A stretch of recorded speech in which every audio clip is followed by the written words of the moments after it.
Assalamualaikum warahmatullahi wabarakatuh. Selamat siang Bapak Budi dan teman-teman sekalian. Yang ini kita akan mengulas beberapa hal mengenai pasar monopoli, yang mana merupakan salah satu dari beberapa jenis pasar persaingan tidak sempurna dalam dunia perekonomian. Maka dari itu, kami dari kelompok 7 mikroekonomi kelas 4 kali ini akan membawakan presentasi yang akan membahas topik mengenai pasar monopoli, di mana presentasi kali ini kami beri judul Struktur Pasar Monopoli.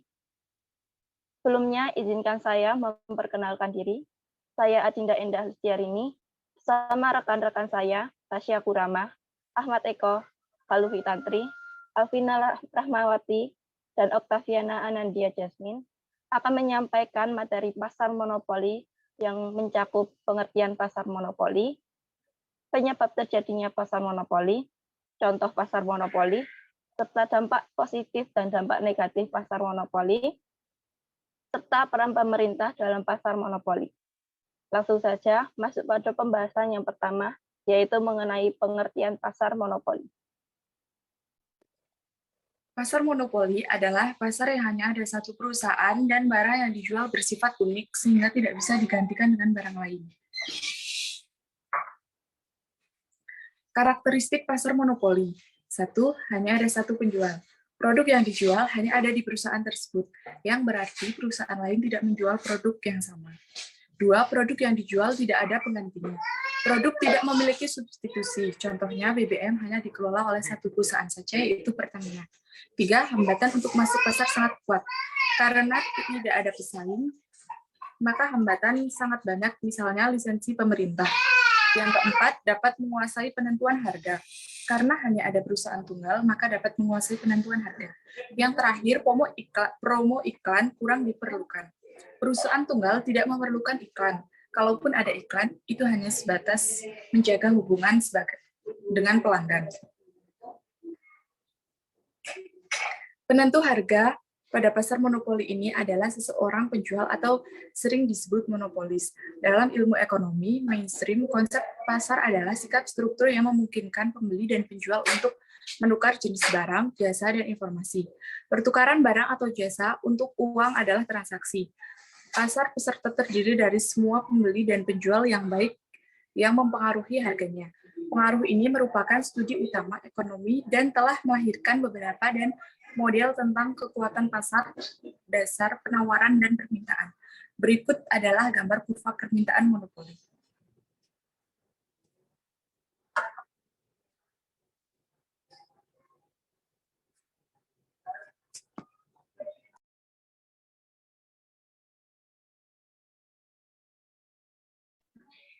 Berikut adalah penjelasan dari kurva permintaan monopoli. Fenomena pergeseran kurva-kurva permintaan ini dilukiskan dalam gambar di atas. Perusahaan A mula-mula menghasilkan output sebesar Q1 unit dan menjualnya dengan harga P1.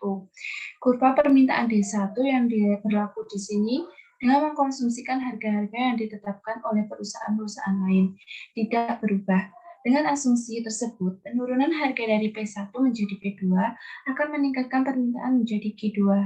Tindakan ini akan menggeser perusahaan A turun ke kurva permintaan kedua atau D2 yang menyebabkan penurunan permintaan perusahaan A dari Q2 menjadi Q3 pada tingkat harga P2.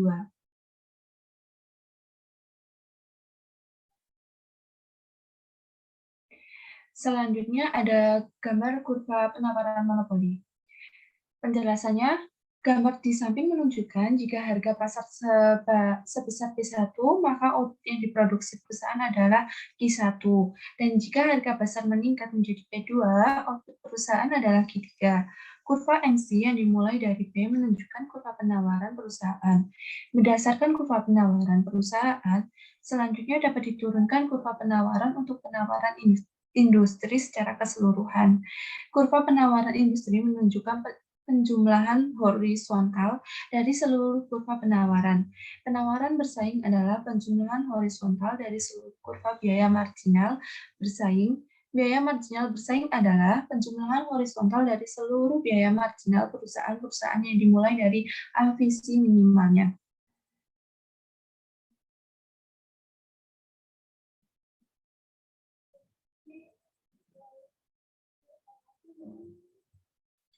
Kemudian ada penyebab pasar monopoli. Yang pertama ada penguasaan sumber daya inti, yang kedua adanya penguasaan teknik produksi, yang ketiga adanya penguasaan hak paten untuk produk tertentu, yang keempat pemberian pemerintah, dan yang kelima biaya produksi lebih efisien dibanding dengan produsen yang lainnya atau disebut dengan monopoli alamiah.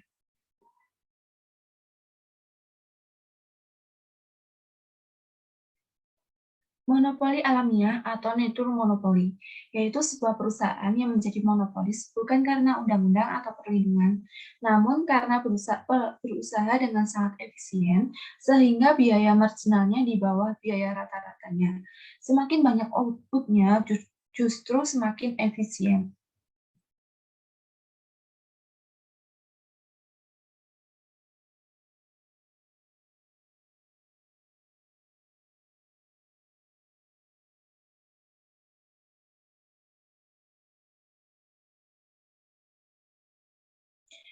Contoh pasar monopoli ada PLN, PDAM, PT Pertamina, PT KAI, dan PT Pos Indonesia.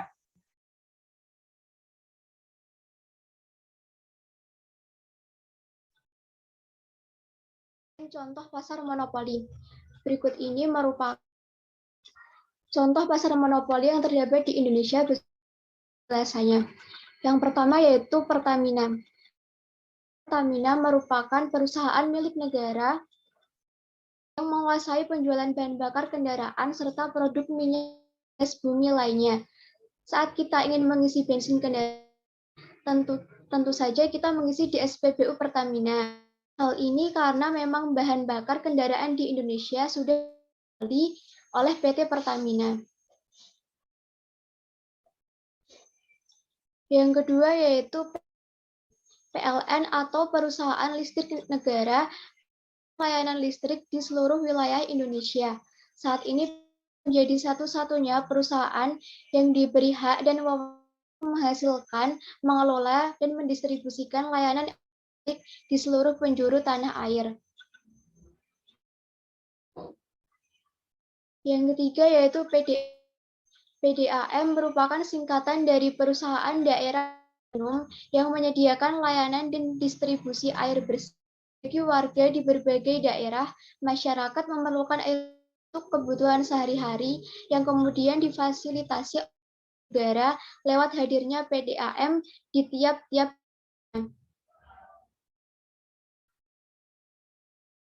Yang keempat yaitu PT Kereta Api Indonesia. KAI atau PT Kereta Api Indonesia menjadi perusahaan yang menangani transportasi kereta api di Indonesia. Operasional dari PT KAI juga termasuk dalam contoh pasar monopoli. Hanya PT KAI saja yang diberi wewenang dan legal menyediakan layanan transportasi darat via kereta api Indonesia.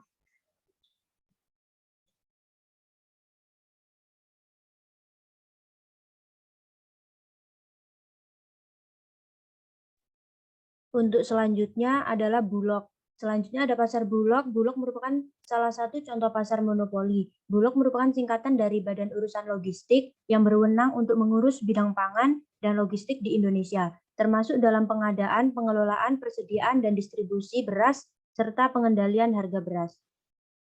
Untuk selanjutnya yaitu biaya sosial monopoli atau social of cost monopoli.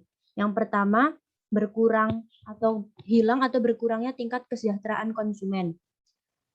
Untuk yang kedua, yaitu memburuknya kondisi makroekonomi sosial, dan yang ketiga, memburuknya kondisi perekonomian internasional. Untuk selanjutnya, yaitu pengaturan monopoli atau monopoly regulation. Yang pertama, yaitu penentuan harga atau price regulation.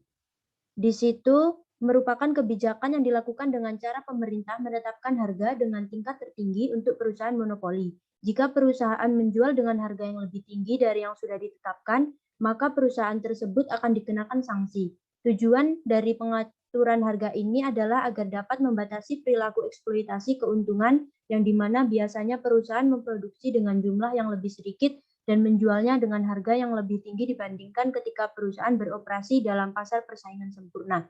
Untuk yang kedua yaitu pajak. Tujuan diterapkan pajak pada produk perusahaan monopoli yaitu untuk mendorong perusahaan agar menggunakan sumber daya dengan lebih efisien. Namun hal ini akan menaikkan harga suatu produk. Jika barang mewah yang dikenakan pajak, maka dapat mendorong masyarakat untuk mengurangi pembelian barang mewah seperti mobil dan menggunakan uangnya untuk keperluan yang lebih penting. Dan yang ketiga yaitu subsidi atau transfer payment. Dalam hal ini pemerintah ikut terjun langsung ke dalam biaya produksi monopolis.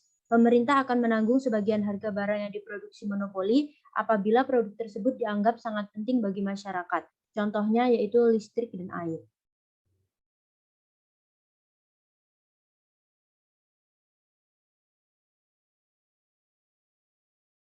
Untuk selanjutnya yaitu dampak positif pasar monopoli. Yang pertama, menghindari adanya produk tiruan. Pada pasar monopoli hanya terdapat industri tunggal yang dapat meminimalisir produksi tiruan. Untuk yang kedua yaitu kestabilitas usaha terjaga. Sangat jarang ditemui industri yang mengalami bangkrut karena industri ini stabilitas sangat terjaga sehingga mampu bertahan. Untuk yang ketiga yaitu mengurangi tarif produksi. Industri pada monopoli market termasuk industri besar sehingga dapat menggerakkan tarif produksi. Yang keempat yaitu memicu peningkatan kinerja Departemen Penelitian dan Pengembangan. Kualitas produk sangat terjaga sehingga mendorong departemen tersebut berinovasi yang dapat meningkatkan kemakmuran masyarakat. Untuk yang kelima yaitu mendorong pemanfaatan teknologi baru. Adanya teknologi baru dapat meningkatkan produksi menjadi lebih efisien.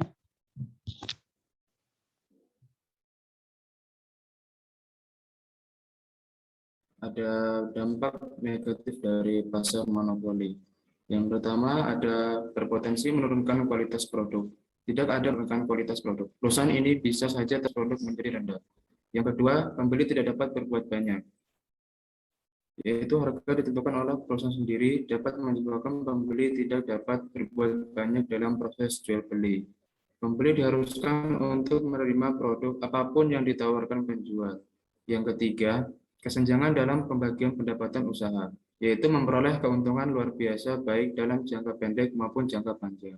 Yang terakhir, mengurangi kesejahteraan rakyat. Akibat dari ketidakmampuan pembeli berbuat banyak dalam hal penentuan harga adalah berkurangnya kesejahteraan masyarakat. Pembeli diharuskan membayar harga yang mungkin dinilai relatif tinggi.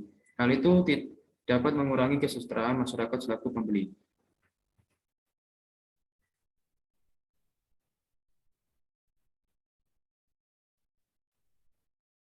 Untuk selanjutnya, yaitu peran pemerintah dalam pasar monopoli. Yang pertama, mencegah timbulnya monopoli itu sendiri. Di Amerika Serikat, pemerintah menerapkan undang-undang antitrust. Terus merupakan gabungan dari beberapa perusahaan sehingga menjadi besar yang akhirnya dapat menciptakan monopoli. Yang kedua, memberi izin kepada perusahaan baru, yaitu pemerintah memberi izin terhadap perusahaan baru dengan produk yang sama dengan yang dihasilkan perusahaan monopoli. Hal ini yang membuat perusahaan monopoli harus bekerja lebih efisien demi menyaingi perusahaan baru. Yang ketiga, menambah penawaran barang dalam negeri dengan jalan impor. Kehadiran barang impor membuat perusahaan monopoli tidak leluasa lagi karena menentukan harga. Hal ini membuat perusahaan monopoli harus kerja ekstra dalam memproduksi yang efektif dan efisien. Yang terakhir, pemerintah menetapkan harga eceran tertinggi atau HET. Pembatasan harga membuat perusahaan monopoli tidak lagi memiliki kuasa untuk menaikkan harga tersebut. Sekian.